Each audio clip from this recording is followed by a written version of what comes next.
আল্লাহ তাআলা তার কালামুল্লাহর মধ্যে বলে দিয়েছেন, ওয়া আউহা রাব্বুকা ইলান নাহলি আনিত্তাখিযি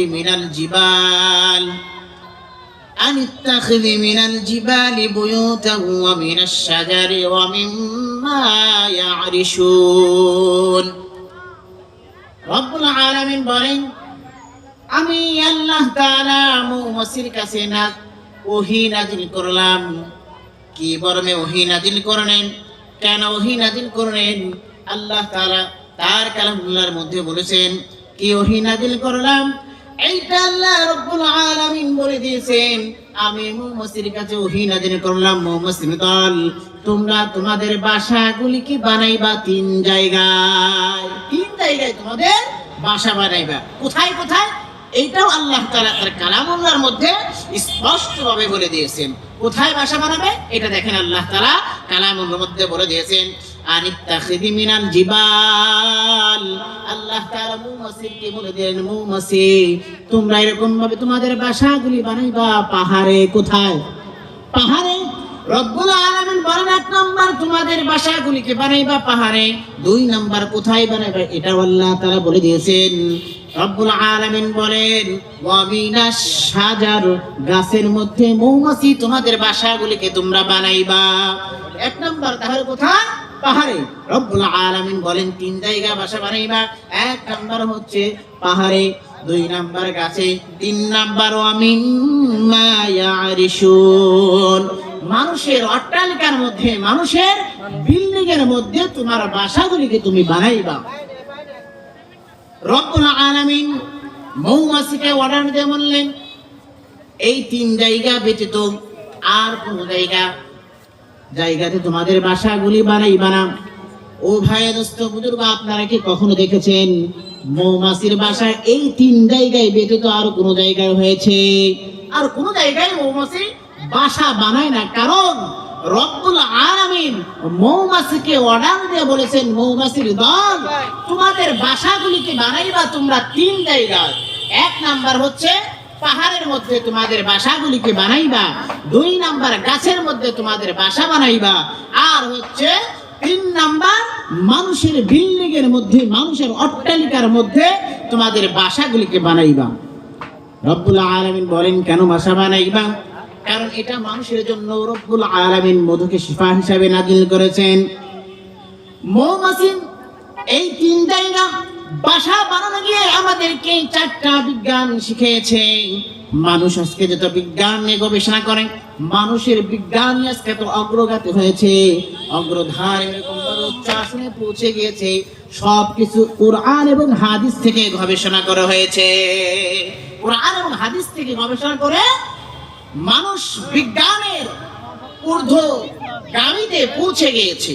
সবকিছু যা কিছু আজকে আবিষ্কার হচ্ছে, সবকিছু এই আল্লাহ তাআলার কোরআন এবং নবী করিম সাল্লাল্লাহু আলাইহি সাল্লামের হাদিস থেকে এগুলো গবেষণা করে তারা এরকম ভাবে তারা আবিষ্কার করতেছে। আর যে কথা বলতেছিলাম ভাইরা আমার, রব্বুল আলামিন এই মৌমাছির দ্বারা আমাদেরকে চারটা বিজ্ঞান শিক্ষা দিবেন। এক নম্বর, রব্বুল আলামিন আমাদেরকে এই মৌমাছির বাসা চার জায়গায় বানানো অবস্থা থেকে আমাদেরকে এক নম্বর বিজ্ঞান শিক্ষা দেয়, কেমিস্ট্রি। কেমন কেমিস্ট্রি দেখেন, মৌমাছি রব্বুল আলামিন মৌমাছির মাঝে এমন কেমিস্ট্রি শিক্ষা দিয়েছেন। দেখেন একটা মৌমাছি যখন গাছের মধ্যে, বিল্ডিং এর মধ্যে এরকম ভাবে তার বাসাগুলিকে বানায়, সেই বাসা বানানো অবস্থাতে একটা মৌমাছির বাসায় 5 কেজি, 10 কেজি, 15 কেজি, 20 কেজি পর্যন্ত এই মৌমাছি 5 কেজি, 10 কেজি, 15 কেজি পর্যন্ত এরকম ভাবে বাসাগুলো মধু নিয়ে এরকম ভাবে উপরে ঝুলে থাকে। কিন্তু আপনি কখনো দেখবেন না মৌমাছির মধু সহ বাসাগুলো নিচে পড়ে গিয়েছে, কখনো এটা দেখবেন না। কারণ মৌমাছিকে আল্লাহ তাআলা এমন 18 জাতীয় কেমিস্ট্রি শিক্ষা দিয়েছে, যেখানে থেকে মৌমাছি 5 কেজি, 10 কেজি, 15 কেজি পর্যন্ত মধু নিয়ে সেখানে এরকম ভাবে বিল্ডিং এর সাথে, গাছের সাথে, পাহাড়ের সাথে এরকম ভাবে ঝুলে গিয়েছে। আপনি কি কখনো দেখেছেন মধু সহ মৌমাছি মাটিতে পড়ে গিয়েছে? এটা কখনো আপনি দেখেন নাই। তাহলে এই মৌমাছিকে 18 জাতীয় কেমিস্ট্রি রব্বুল আলামিন শিক্ষা দেন। দেখেন 2 নাম্বার, দুই নাম্বার কেমন বিজ্ঞান আল্লাহ তাআলা মৌমাছির মাধ্যমে আমাদেরকে শিক্ষা দিলেন। রব্বুল আলামিন বলেন দুই নাম্বার যে বিজ্ঞান আমাদেরকে মৌমাছি শিক্ষা দেয় সেটা হচ্ছে ইঞ্জিনিয়ারিং টেকনোলজি। এই ইঞ্জিনিয়ারিং টেকনোলজি কেমন শিক্ষা দেয় দেখেন, রব্বুল আলামিন মৌমাছির মাধ্যমে এরকম ভাবে আমাদের ইঞ্জিনিয়ারিং টেকনোলজি বিজ্ঞান শিক্ষা দেয়। আপনি লক্ষ্য করে দেখবেন মৌমাছির বাসা যখন আপনি লক্ষ্য করে দেখবেন মৌমাছির বাসা 6 কোণের বিশিষ্ট বাসা। তার বাসার মধ্যে লক্ষ লক্ষ চেম্বার। দেখেন একটা থেকে একটা বড় না, একটা থেকে একটা ছোট না, কারণ রব্বুল আলামিন মৌমাছিকে এমন ভাবে সূক্ষ্ম ইঙ্গিত দিয়েছেন যা মৌমাছি তার নিজের বাসাগুলিকে বানায় একটার চাইতে একটা ছোট না, একটার চাইতে একটা বড় না, একটার মধু কম থাকে একটাই মধু বেশি থাকে, এরকম কখনো হয় নাই। কারণ রব্বুল আলামিন মৌমাছির মাথায় এই ইঞ্জিনিয়ারিং টেকনোলজি দান করেছেন। ইঞ্জিনিয়ারিং টেকনোলজি মৌমাছিকে আল্লাহ তাআলা দান করেছেন। 3 নাম্বার যে বিজ্ঞান আমাদেরকে মৌমাছি শিক্ষা দেয়, ভাইরা আমার এই ইঞ্জিনিয়ারিং টেকনোলজি যদি আরো লক্ষ্য করতে চান চলেন আমার সাথে বাবুই পাখির দিকে। বাবুই পাখিটাকে বলেছে চড়াই করে করে থাকে কেন শিল্পের বড়াই, আমি থাকি মহাসুখে অট্টালিকার পরে, তুমি কত কষ্ট পাও রোদে বৃষ্টির ঝড়ে। বাবুই পাখি চড়ুই পাখি বাবুই পাখি দেখতে চড়ুই পাখি বলতেছে তুমি কত কষ্ট পাও রোদ বৃষ্টির ঝড়ে। বাবুই পাখি তুমি যে তোমার বাসা এরকম ভাবে অহংকার করো তাকাব্বুরি করো, দেখো আমি কত এরকম ভাবে সুন্দর অট্টালিকার মধ্যে থেকেছি। এবার বাবুই পাখি ডেকে বলতেছে বাবুই পাখি যেরকম ভাবে তার বাসাগুলি বানায় এটা শুধু বাসা নয়, এই বাসার মধ্যে বেডরুম আছে, ড্রয়িং রুম আছে, মাস্টার বেডরুম আছে, শুধু টয়লেট নাই।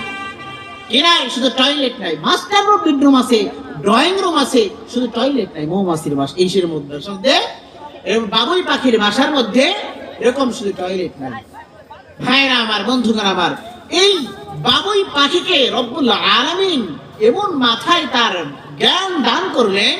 এই বাবুই পাখি দেখবেন বাবুই পাখি যখন বাসা বানায় তার উপর থেকে যখন নিচ থেকে সে আক্রান্ত হবে, নিচ থেকে কারা যদি আক্রমণ করে উপর দিয়ে সে বাসার এরকম ভাবে ফাঁকা রাখে যেখান দিয়ে সে পলায়ন করতে পারে। আর আমাদের দেশের ইঞ্জিনিয়ারকে যদি বলি ভাই বাবুই পাখি যেই বাসা বানাইছে এদের মতো একটা বাসা আপনি বানিয়ে দেন পারেন তো দেখি। আমাদের দেশের ইঞ্জিনিয়ারকে বলা হয় ভাই বাসা বানানো তো দূরের কথা, বাবুই পাখি যেই বাসা বানায় এই বাসাটা একটু খোলেন তো, পারবে খুলতে? কোশ্চেন কালেও পারবে না। তাই সব কিছু আল্লাহ রব্বুল আলামিন এই বাবুই পাখির মাথায় এমন ইঞ্জিনিয়ারিং টেকনোলজি দান করলে যেখান থেকে আমাদের শিক্ষা নেওয়া উচিত। ভাইরা আমার, যে কথা বলতেছিলাম রব্বুল আলামিন মৌমাছির মাধ্যমে আমাদেরকে যে 4টা বিজ্ঞান শিখাইছে তার মধ্যে থেকে 3 নাম্বার বিজ্ঞান হচ্ছে মেডিকেল সায়েন্স।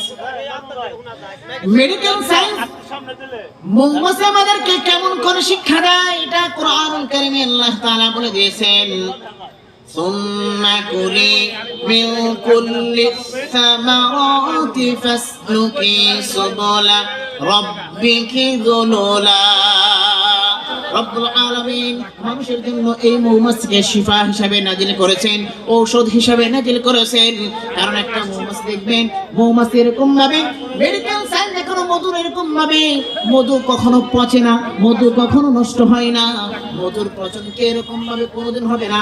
আপনি যদি ভালো মধু এরকম ভাবে সংরক্ষণ করে রাখেন বছরকে বছর মাসকে মাসে পার হয়ে যায় কিন্তু মধু এরকম ভাবে তার পচন ক্রিয়া নষ্ট হবে না।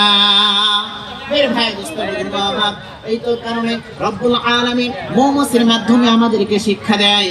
মৌমাছি আর মাছি যেহেতু উচ্চারণের দিক দেয় কিন্তু রব্বুল আলামিন এরকম ভাবে মাছির কথা কোরআনুল কারীমের মধ্যে বলে নাই, মৌমাছির কথা আল্লাহ রব্বুল আলামিন কালামুল্লাহর মধ্যে নাজিল করে দিয়েছেন এবং মৌমাছির নামে রব্বে কারীম একটা সূরাতুন নাহল নাজিল করে দিয়েছেন।